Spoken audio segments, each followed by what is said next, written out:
2004年南亚大海啸到呾拄好满20年，迄当阵这规模9.1个大地震，互周围14个国家，包括着印尼、泰国甲斯里兰卡等国这沿海隆重引起，是造成23万人死亡，170万人有路无厝。真济罹难者的家属对迄场天灾所带来的这个痛，也是放袂落。所以国共呢，伫满20周年这天来举办纪念仪式，哀悼牺牲者。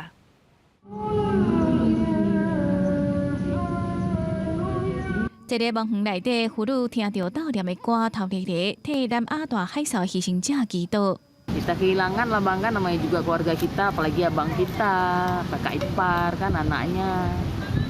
Sedih lah bang pokoknya.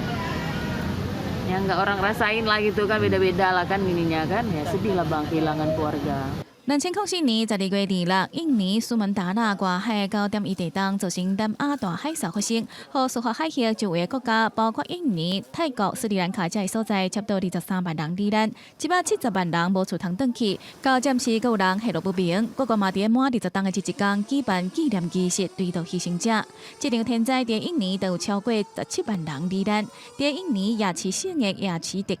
有一个台14000多名牺牲者的公墓，嘛举办追悼。 斯里兰卡牺牲人数是超过35000人，死者家属甲追悼的人组织去坐修好的列车到出发地点，追悼因为海啸造成列车排练死亡的1000名罹难乘客。而泰国牺牲者差不多8千人，其中一半拢是外国游客，有真侪人失踪。牺牲者的家属伫南部沿海的庄仔头板南开幕的海啸纪念公园献花追悼。